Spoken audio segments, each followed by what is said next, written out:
Hey guys, we're back to discuss more of Genesis 12. We stopped on Genesis 12 verse 8. I'd like to go back and say just a few things and then we'll try to move forward. One thing is we talked about the difference between Nimrod and Abram, and how Nimrod was seeking to build himself a name. The Lord gives Abram a name. Nimrod is taking people away from the Lord. Abram is bringing people towards the Lord, right? Nimrod is representing death. Abram is representing life. Nimrod built cities. Abram is going to be one who travels and lives in tents. We know in Hebrews 11, he lives in tents because this isn't his kingdom. This isn't where he's going to be. He knows and is waiting for the city of God to come, waiting for the new Jerusalem. So he was a tent dweller. And then we have some similarities, I'm going to bring this up, with Noah and Abram.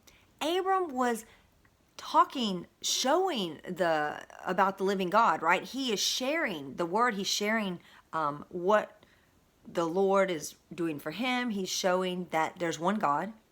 That's the same thing that Noah did. Think about during the times that Noah was preaching, building the ark, and the world's falling apart around him. All the evil's happening, yet he remained righteous. The same thing we're going to see with Abram.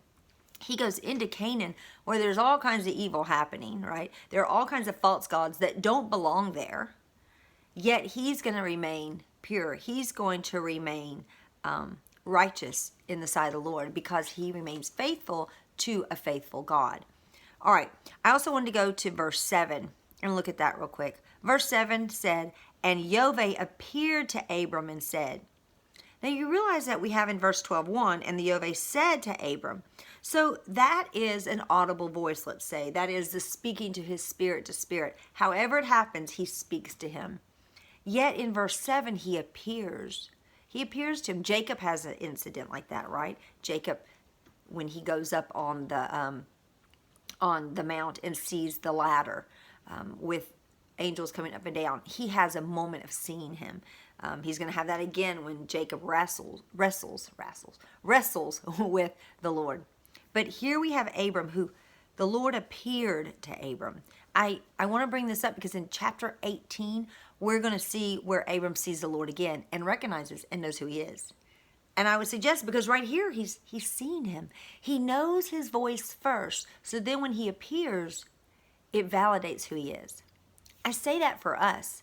We need to know the Lord's voice so that when he appears, we can recognize it. We recognize it because we know how he talks, we know his voice, and it will line up with that. So in your life, when something happens, you're like, I don't know if it's God. Well, does it line up with the word? Does it line up with the voice that's been speaking to you? And again, that voice must line up with the word. And I would suggest that for Abram, the voice and the message lined up with what Shem had taught him, which was how to worship the living God. Because here we have Abram building an altar. An altar. How did he learn to do that?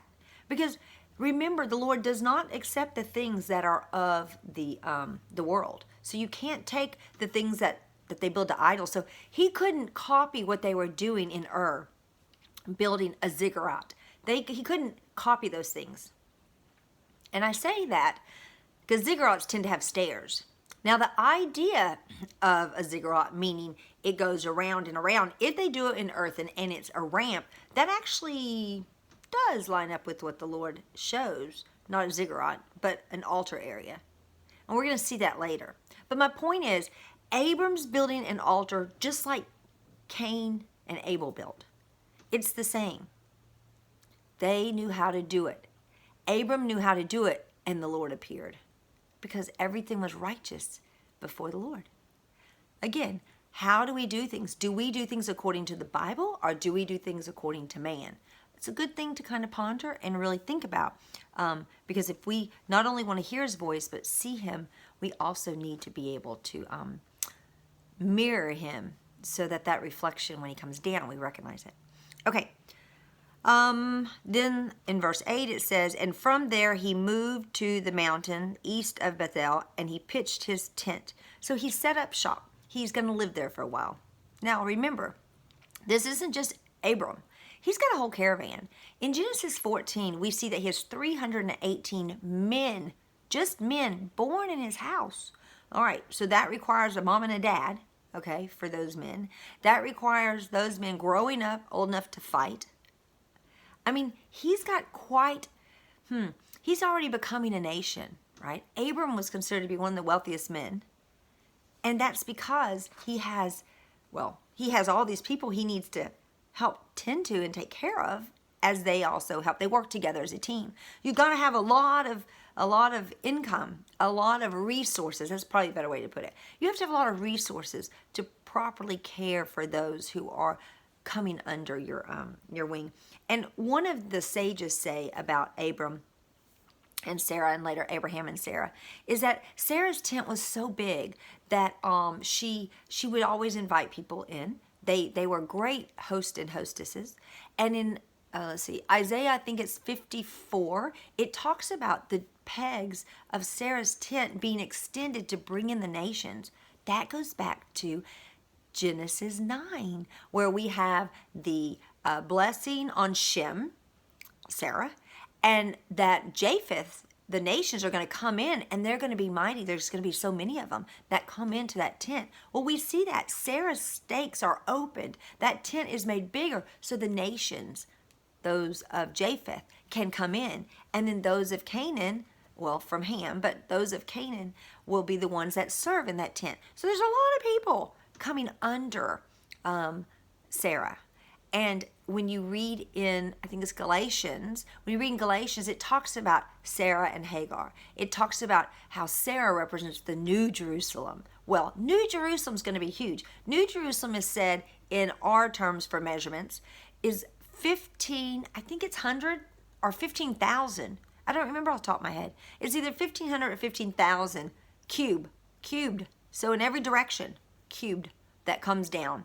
It's huge. I really do think it's 15,000 because that's huge. Anyway, Sarah's tent, just bringing that up because they are said that they would bring people in and they would give a testimony about the Lord, tell them about the living God, how great he is, and they wouldn't charge him. But if they denied and said, nope, I'm not interested, then they'd say, okay, well, this is what it costs because, see, the living God, he pays your debts to bring you in, but not if you don't receive them, then no one's paying your debts. So interesting, a midrash, I don't know. It's just an interesting way to look at it. All right, so he moves over to where we said around the Mount of Olives possibly, and then it says there, I'm still in verse 8, it says, and he built there an altar to the Lord and called on the name of Yahweh. This is the first time we see him calling on the name. Now, he's built an altar, he's drawn near to the Lord. You draw near, the Lord draws near to you. We'll learn all about that in Leviticus. And yet here he calls on the name of Yahweh. So now he is saying, all right, God of this area, I'm calling on you. In this, it's Mount of Olives area. This is the area he's going to take Isaac. This is also the area that we see in Joshua where there's a great battle. But anyway, we'll move on. All right, verse 9, finally.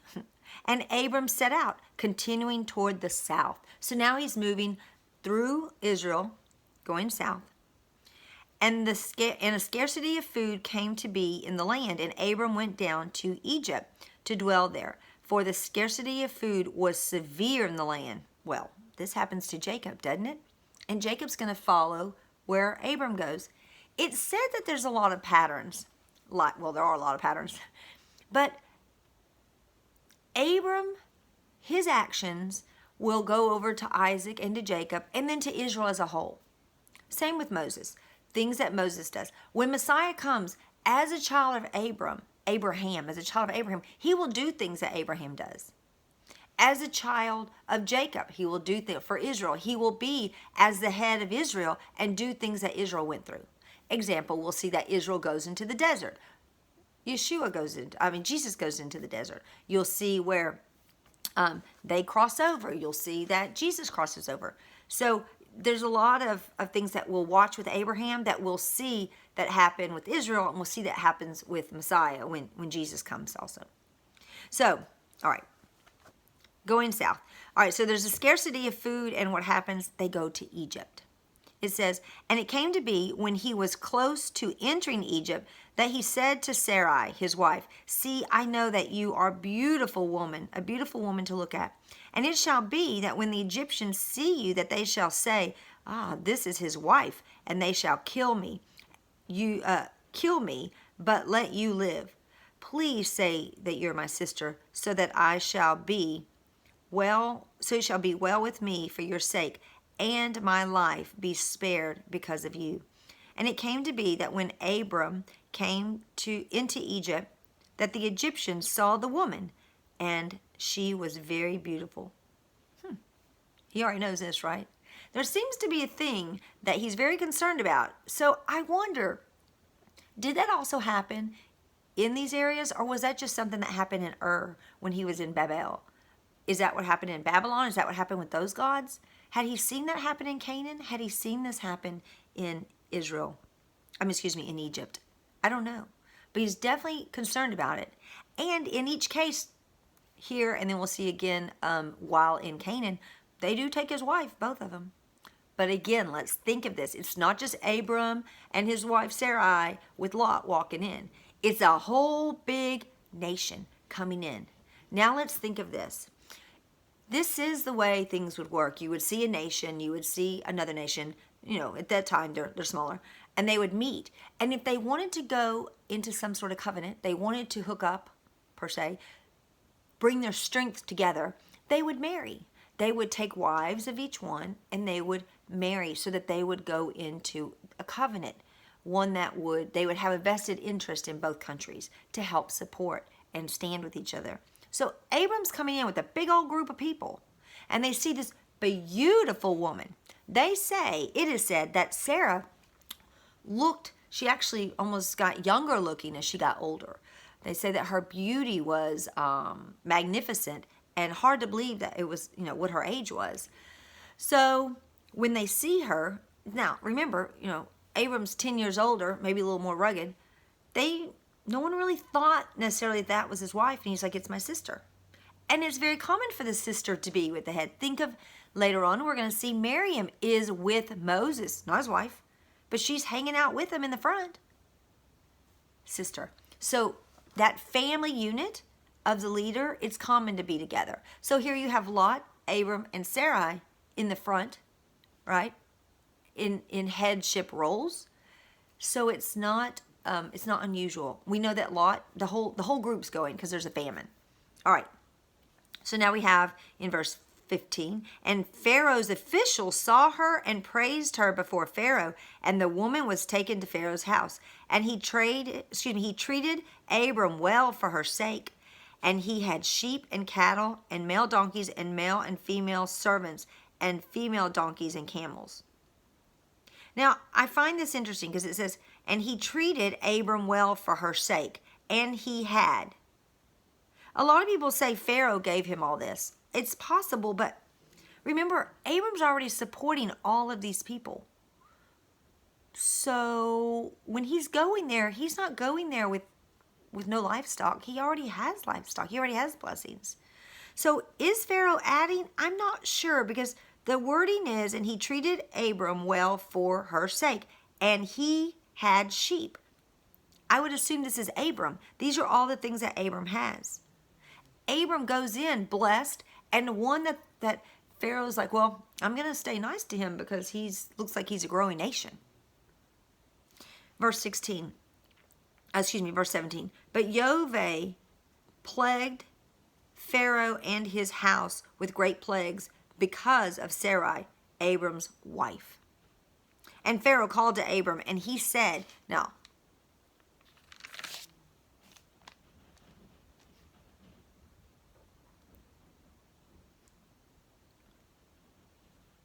look or listen carefully to what he says. What is this you have done to me?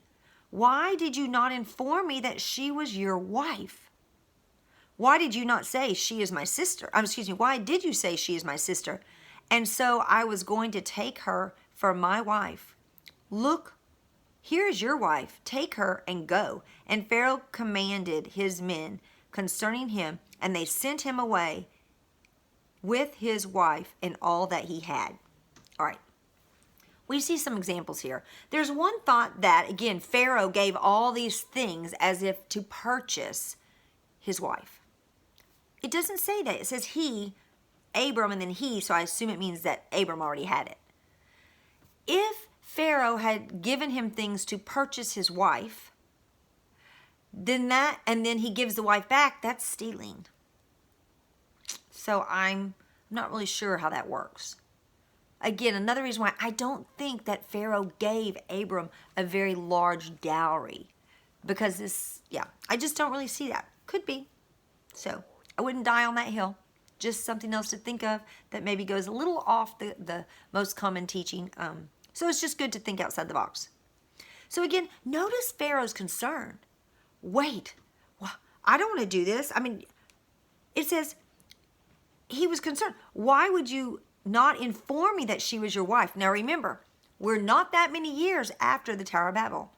Before the Tower of Babel, it is the one God, right? The living God. Noah has taught the boys. Shem is teaching his line. Ham, it's questionable what he's teaching. And then Japheth is still teaching also. So they're teaching the ways of the Lord. Now, as time goes on, they're not sticking to it. Some of it's getting perverted. But this is Pharaoh, who is in the area where Ham's line is. And he's concerned about the living God. He's concerned that under this rule, bad things could have happened to him. He would have never thought about taking a married man's wife. Wait, a married man's? Yeah. A man's wife. Of course, he's married. That's what gives him a wife. He would never think about taking a wife. You see that? This is not so far away that they're going by such different cultural norms. Again, Abram understood the cultural norm that was there, and he was concerned. I mean, now, granted, that may be why he feared for his life, because he's like, they won't commit adultery, but they'll kill me, so then you can take her so she's free and clear. So that's, I guess that would be concerning too. But he's concerned. He's concerned, which also says to me, I don't know that they were necessarily going to kill him, because if that were the case, once they found out she was married to Abram, they would have gone and just killed Abram so he could keep her. That's not it. Again, Pharaoh didn't go out and get her. His officers collected her and brought her. So we have a lot of things here. Pharaoh was like, I'm innocent. I'm so sorry. Notice the Lord brought plagues. Those plagues we're going to see again for Israel, right? Plagues are going to come on Pharaoh for what? To let Israel go. Plagues came on Pharaoh for what? To let Sarah go, to let the wife go. And Israel, while the first son also becomes the wife, has to be released to become the wife in the wilderness. Oh my gosh, there's so many cool things about this. So much involved. It's just, I love the word. I love the word. There's so many things to look at.